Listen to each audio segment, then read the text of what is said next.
All right, guys, welcome in to Slaughterhouse Sports. It is a pleasure to share this Saturday morning with you guys. It is Saturday. The date is, we're actually in March. We are in one of the best months of the entire year. I mean, springtime is right around the corner. If you live in the Northeast like I do, you can go out and play sports outside eventually. Baseball season is here, but you got golf, pickleball, all of that. All right, it's an exciting time. All right, and of course, college basketball. But today I'm going to be talking about the NFL Combine. We are going to look at this mock draft. That's what we're going to do. We're going to look at a 2-round kind of mock draft. We're going to look at these prospects. What players have really risen their stock Combine week? And these are gut reactions, kind of what you hear in the media, but also, I've spent a lot of time just, looking at film, but also how are these guys, interviewing? How are these guys presenting to the media, finding more out about their stories?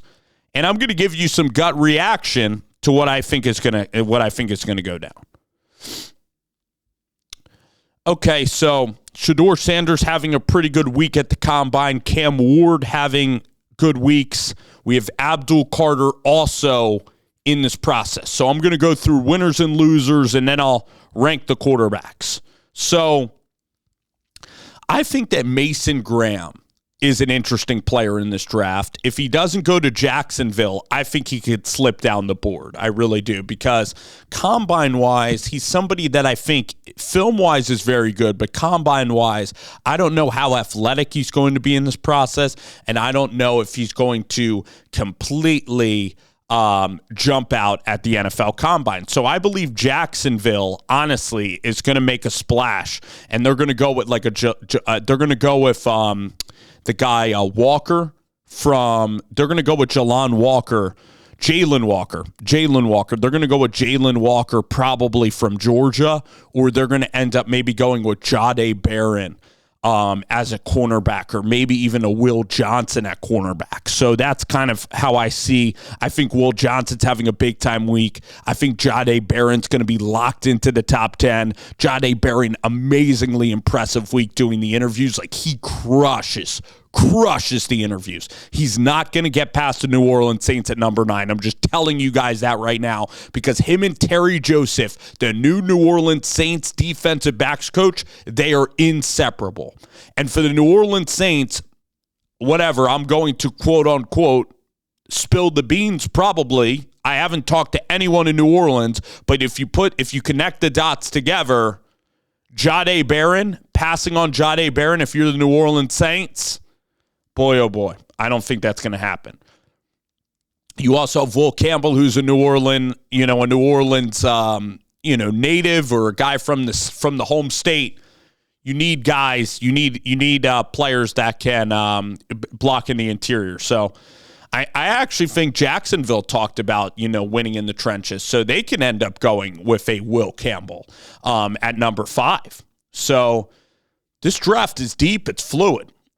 Boy, they have Tyler Booker raising up in this mock draft to number 10 overall.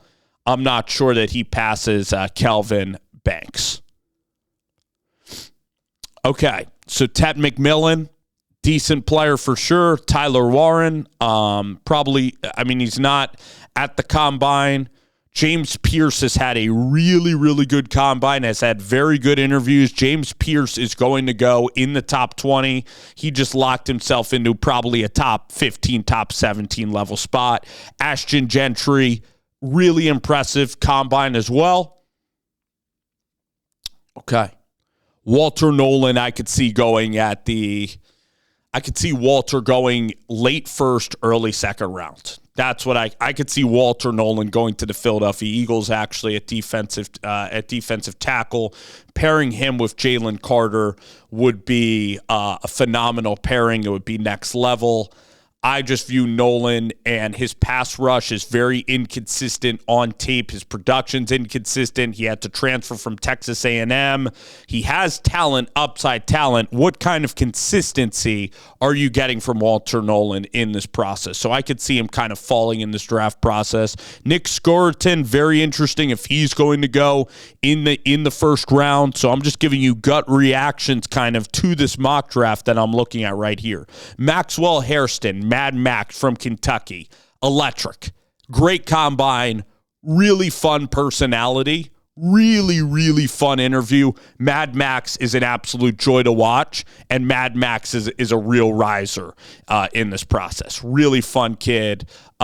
He just absolutely dealt. Had a great combine week. Azareye'h Thomas from Florida State. Now, they didn't win a lot there at Florida State, but the kid carries himself like a 8-year veteran.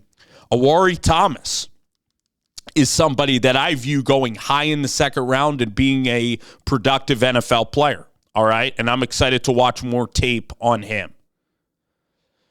Boy, as we go through this draft process, second round, I'm trying to find somebody here that really pops. Deion Walker from Kentucky is a very interesting player in this draft. He's 6'7", Deion Walker, and he just has all of the athletic measurables, and he's really exciting. In the mid-second round, he has all-pro potential. He has all-star potential. His ceiling is super high, and he seems like a good guy as well. So Deion Walker is somebody that is a very, very intriguing guy that I'm looking at here in this mock draft.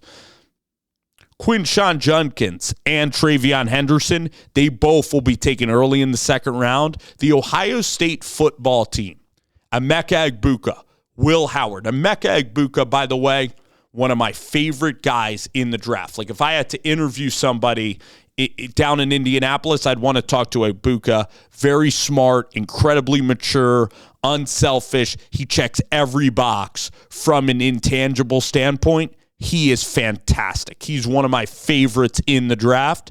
His film, right, when you compare him to the other wide receivers in the class, you have Hunter and Burden are faster than Egbuka. But Egbuka to me is a solid slot receiver in the NFL, and I want him to even be better. So I want him to be like a Devontae Smith level in the NFL. I don't know if he'll be as good as Devontae, but I want his production to be similar to a Devontae Smith. They've mocked him to Pittsburgh throughout this process. He seems like a guy that has the intangibles of a stable organization like Pittsburgh. That would really be a fit. Jack Besh they have here going early on in the second round. That, my friends, is pretty exciting.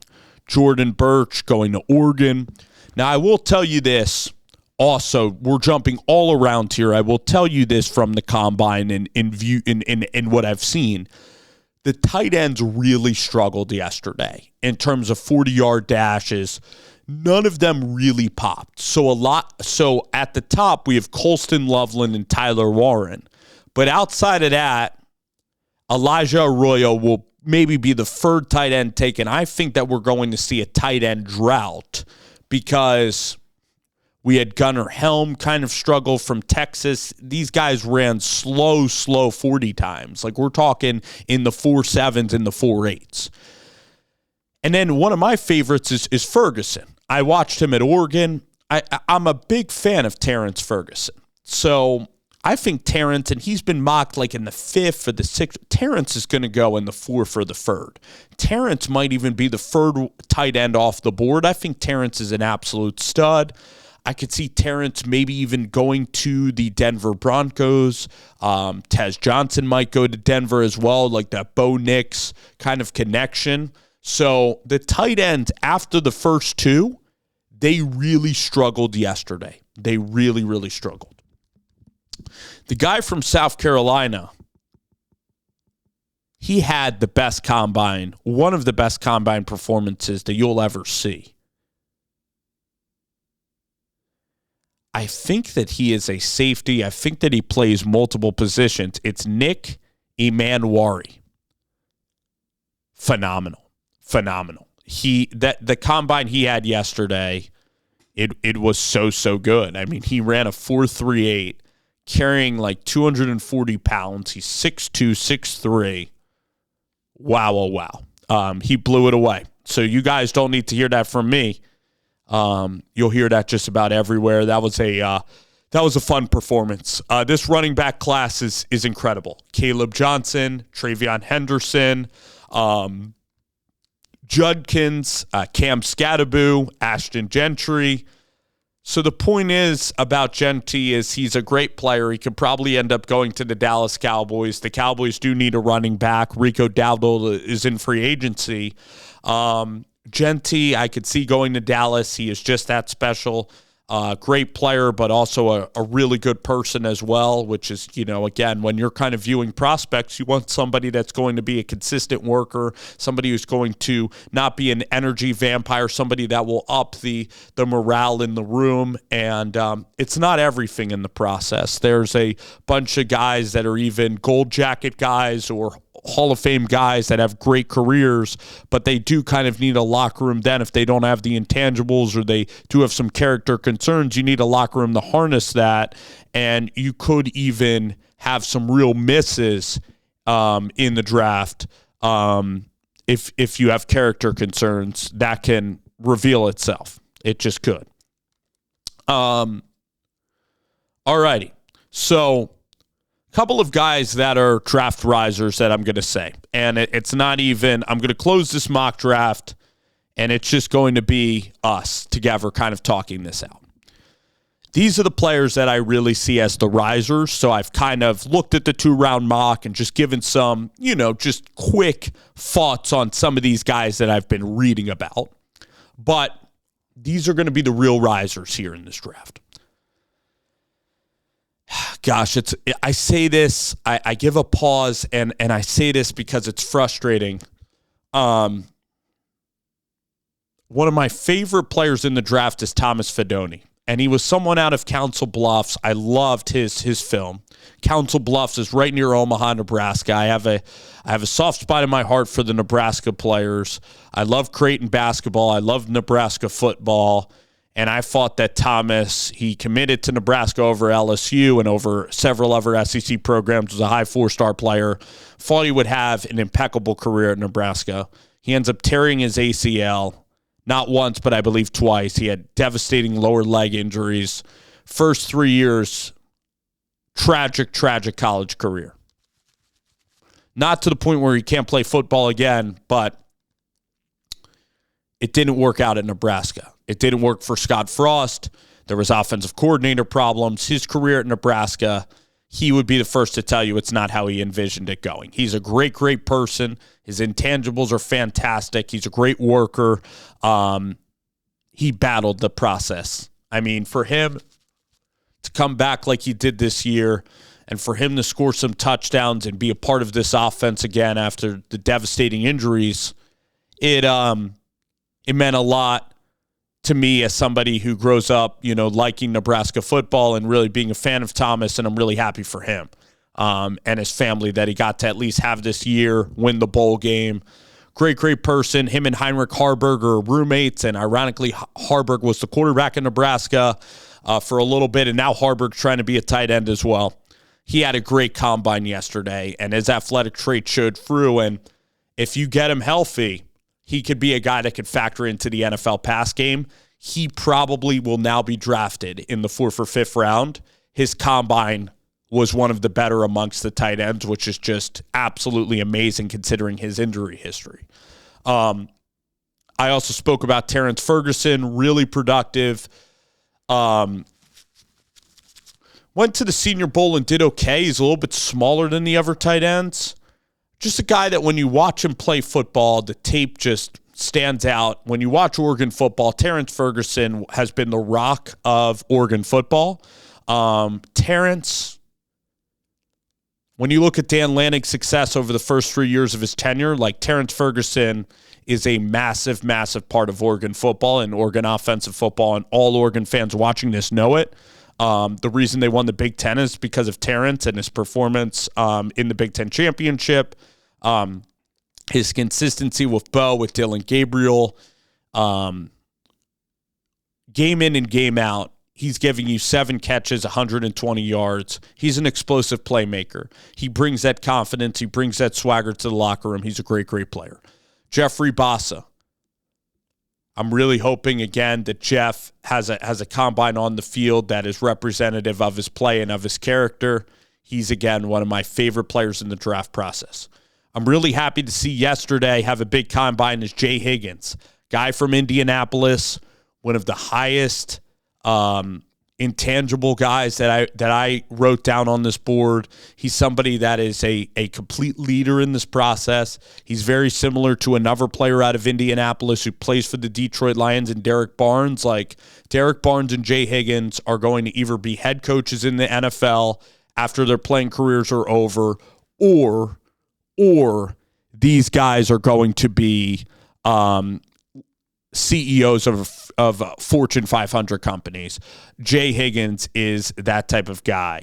All right, Jahdae Barron. I mentioned how he's going to be going to New Orleans. He's not going to go past number 9, so I mentioned him as a riser in this draft process. Okay, Jalen Walker. I mentioned how intangibly he's had a great, great week of interviews. So, again, these are just some of the players I really like from this combine. And now I'm going to talk about the quarterbacks, okay? So I appreciate you guys. This is a little more of a long-form video here, but just giving you guys some impressions of players that I've liked from the combine, just combine notes throughout the week that I've kind of, been out there studying and looking at. Quarterbacks, as crazy as it sounds to me, my second overall quarterback in this draft is probably going to be Dylan Gabriel. And then I'm probably going to go Tyler Shuck as actually the third quarterback. Tyler Shuck's just really impressed me listening to his story, the Jeff Brom offense, the pro-style attack that he's brought to the NFL Combine. Tyler Shuck has all the tools, the physical tools. He's always had it. But the adversity has really formed him into a guy that can start games at the NFL and not be shaken by it. His perspective is rare. Dylan Gabriel, again, an older quarterback. These guys have been through the ringer, the highs and lows of college football. Dylan at UCF getting injured. Josh Heupel going to Tennessee. He then goes to Oklahoma with Brent Venables, has a really, really good year there, then goes to Oregon, has a great, great year. But he's dealt with injuries. He's dealt with a little bit of turmoil in terms of UCF and especially with injury. And he's battled through it, has had such a productive college career. I'm betting on Dylan Gabriel. I'm betting on the confidence of Dylan Gabriel. Big game, Dylan Gabriel, whether it's against Texas or whether it's against Penn State. I was in the building against Penn State. It was 80% Penn State. It was just like the Super Bowl with the Eagles fans and the Chiefs fans. That building was all Penn State. That was like a road game. Drew Aller, Nick Singleton, and Katron Allen were running the ball at will on Oregon's defense, and Dylan Gabriel carried Oregon that day to a championship. Him and Tez Johnson, like, that was a big-time game right there, that Big Ten championship. Dylan Gabriel has poise, confidence. Watching as somebody running Oregon to win that game, Dylan Gabriel is a stable quarterback. He's going to go in the early third round of this NFL draft. He's going to be a steal in the NFL draft. He's the second quarterback on my board with Tyler Shuck. I just think that Shedeur Sanders, he's a younger quarterback going into this NFL draft process. He doesn't really improvise outside of the pocket. He's not going to be going to a good organization. He's going to be drafted really, really high. The expectation now, I would be lying if I said that Shedeur in Colorado, I saw them winning 9 games. Okay, so Coach Prime, people on this channel know that I really like Coach Prime. I did not see them winning 9 games, so he could really, really surprise me. I think Shedeur, if he was drafted in the latter part of the first round to a stable organization like Pittsburgh that would end up being better for Shedeur Sanders. A lot of times it's based on fit. Cam Ward just has the the tangible parts of his game, like escapability, the whippy throwing motion, where I prefer like a Cam Ward at quarterback. Some people are going to prefer the accuracy and the consistency of Shedeur Sanders, and I respect that opinion of guys, but the more I watch it, I'm not sure. He's a great, great college player. Does it translate to the NFL? That's just honestly how I view it. And will he be a guy that plays for one team for his first 2 contracts, or will he be like Jared Goff and kind of bounce around the NFL a little bit? That's something that remains to be seen. So appreciate you guys watching this video. Thoughts from the Combine, been consuming it and really have been anxious to get here and record a video and discuss it with all of you guys.